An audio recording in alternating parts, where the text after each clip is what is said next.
Segundo tramo de este primer segmento, de esta primera mitad del programa, nos acompaña el diputado provincial Juan Carlos Milet. El tema, al igual que en varios programas anteriores, es la educación.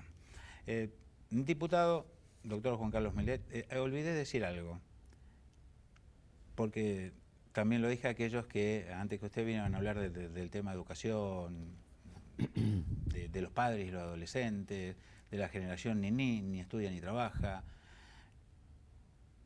Creo, como estudiante de la UNR, al igual que usted, de la secundaria, semipública, si bien yo fui al Instituto San Carlos San Lorenzo, de una escuela primaria pública, la 370 de Beltrán, que jamás me enseñaron que había dos Argentinas. Que yo salí convencido de la facultad, ya grande, no un nenito, que me había ganado un título que era para mí, con lo cual conlleva otra deuda personal. Tampoco me enseñaron que el Estado no me regalaba eso, ni que yo me lo había ganado con mi esfuerzo gracias al apoyo del Estado, sino que de alguna manera tenía que devolver eso. Son dos falencias educativas que llevo conmigo y que gracias a ustedes que saben este tema la fui viendo con el tiempo. Le robo una frase al actual rector de la UNR que una vez me corrigió al aire en una nota en otro programa. Me dice, no, la educación no es gratuita, es no arancelada. No es gratis, ¿cómo va a ser gratis? ¿Coincide con este concepto, el mío?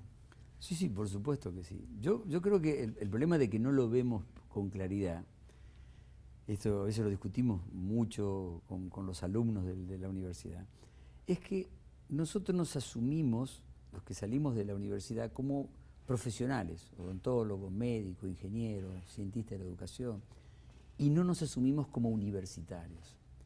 Y ser universitario obviamente implica mucho más que ser un profesional. Yo siempre le digo a mis alumnos, mire, si usted párese en la puerta de su casa y cada persona que pase pregúntele, dígame, ¿para qué sirve la universidad? Y la respuesta que van a recibir, en línea general, y para recibirse de médico, de ingeniero, de abogado. Pero si usted esta misma pregunta la hace en cualquier otra parte del mundo, en Estados Unidos, en Europa o en la India, porque en esto no hay fronteras ideológicas, la respuesta que le van a dar, la universidad sirve para contribuir al desarrollo de la sociedad. Y estas dos respuestas diferentes son la clave de nuestro fracaso en la universidad. Es decir, que la sociedad vea que la universidad no es solo para ser profesional, y que los profesionales sintamos que nuestra responsabilidad como universitario es contribuir al desarrollo de la sociedad, no solo ejercer la profesión, liderar corrientes de opinión. Son personas que han tenido la posibilidad de llegar a un estudio superior, que son la ínfima minoría de la sociedad. ¿Se sabe qué porcentaje? Hasta cuando yo era rector era cerca del 3%. Sí, hoy es el 3,4 más o menos. Entonces, directamente estamos hablando de una élite que ha tenido la posibilidad de estudiar al más alto nivel. ¿Por qué no asumen la responsabilidad también de liderar corrientes de opinión? ¿Por qué no se asumen como universitarios, no solo como profesionales? Este es el gran déficit de la universidad. Este es el problema que seguimos teniendo. Hay que romper ese esquema, y si lo rompiéramos, evidentemente mejoraríamos muchísimo. Doctor, cuénteme un poco de su proyecto de crear el Consejo Social para... Sí, evaluación, control. Es para decir, planeamiento y evaluación de la educación en la provincia de Santa Fe. Sí, en realidad... el proyecto entró en agosto del año pasado. Sí.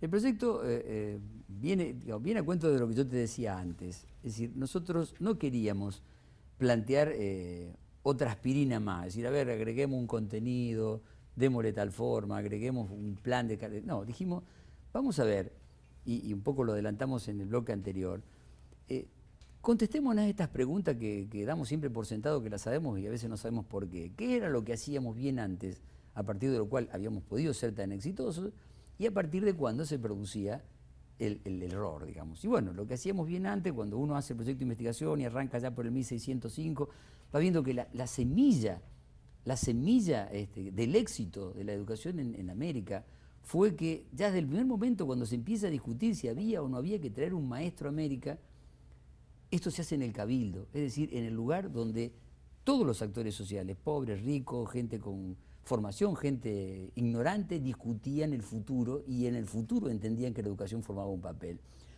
Y allí se resuelve traer un maestro, pero lo fantástico cuando uno sigue leyendo es que lo que siguen discutiendo es qué tenía que saber ese maestro qué debía enseñar y qué no debía enseñar. Es decir, la sociedad, en una muestra en donde todos los actores participaban, se ponía a discutir cómo fuera el futuro.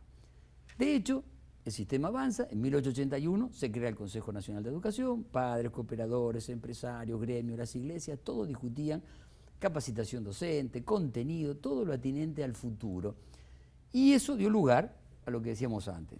1960, un país que tenía premios Nobel, un país que era tecnología de punta a nivel agropecuario, prácticamente no tenía analfabeto, tenía muy poco desempleo, había comenzado a explotar los recursos naturales, es decir, un país realmente en muy buen estado y amalgamado, a pesar de que éramos 12 millones de hijos de inmigrantes o inmigrantes directos de distintas culturas, distintas cosas, bien armadito.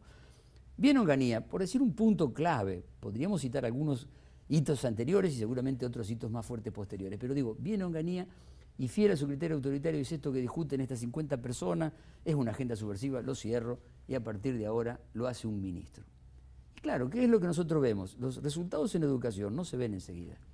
Si usted se equivoca en educación, lo va a notar 15 años más tarde. Si usted acierta en educación, también lo va a notar 15 años más tarde. Por lo tanto, al principio de la sociedad le pareció que ese ministro, que hacía más o menos lo mismo que el Consejo, funcionaba bien. Y de hecho dejó de prestar atención. Pero lo que allí ocurrió, según nuestro entender, es que la educación siguió un curso y la matriz de origen, que era la propia sociedad, siguió otro curso. Y esa separación entre la educación y la sociedad fue la que posibilita todos los problemas que hoy tenemos. Y yo te decía, en este proceso de investigación encontramos relatos que no pegas como te pegan una cachetada y te despiertan. Relatos de chicos que fueron delincuentes de muy chiquititos y que bueno, entraban y salían de la cárcel porque eran menores. Después hay uno en particular, después hay otros que vimos, que participa de un secuestro, queda preso. 7 años le dan. Dentro de la cárcel tiene la suerte, entre comillas, y esto tiene que ver con otro proyecto que presentamos más tarde, de que hay un maestro de carpintería que le insiste, que lean, que aprendan a estudiar. Y bueno, y este chico acepta el desafío. 7 años más tarde hace las siguientes reflexiones.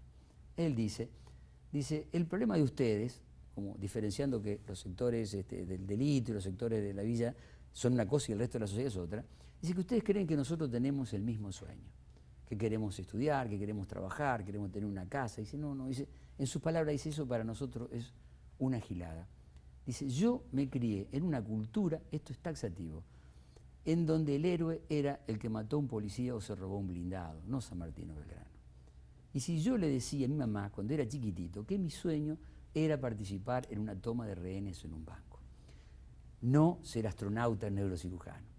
Entonces él avanza más y dice esto, dice, las políticas que ustedes hacen para nosotros, ¿sabe por qué fracasa? Dice, porque son hechas por ustedes, pensando en ustedes. Totalmente. Fantástico, fantástico. Yo pensé, yo clase media, cuando era chiquito, mi mamá me pudo conseguir una beca. Eso era como haber conseguido, qué sé yo, la solución a la vida. La beca era una cosa extraordinaria. No te cuento si alguien nos hubiera ayudado a tener una casa propia en aquel momento. Es decir, eran los sueños de la clase media, pero no son más los sueños de estos chicos.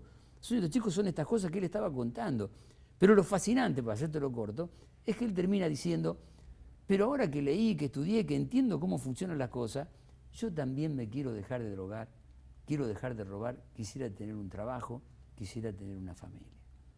Esto que decía Sarmiento y que vos notabas acá, si no hacemos escuela no nos van a alcanzar las comisarías, está puesto arriba de la mesa. Si Doctor, la educación transforma, no hay ninguna duda. Tengo que volver quizás al comienzo o a la charla previa. Imagino a aquellos que nos están mirando que cuando se meten en su relato lo siguen, pero cuando vuelve a la realidad uno inmediatamente dice, pero en el día a día estamos años luz. Yo no sé si hay alguien que puede convencerlos que el camino es ese. Yo digo, hoy te convencerlo y convencernos, sí, ¿no? Pero yo digo, hay una prueba... Acá pasó, doctor, que trajimos un psicólogo, ¿sí, un psicólogo? No sé. Sí, un psicólogo y un psiquiatra por el tema del linchamiento. Cuando yo llegué a mi barrio, me dijeron, gordo, dejate joder, porque no le pasó nada.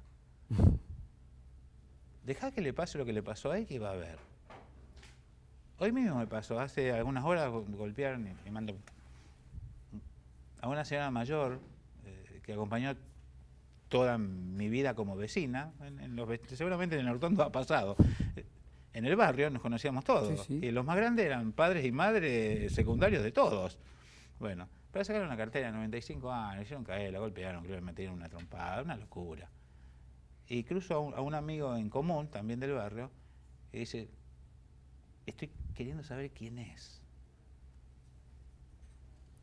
No, está claro. Yo, sinceramente, coincido plenamente con usted, pero plenamente, créamelo, plenamente.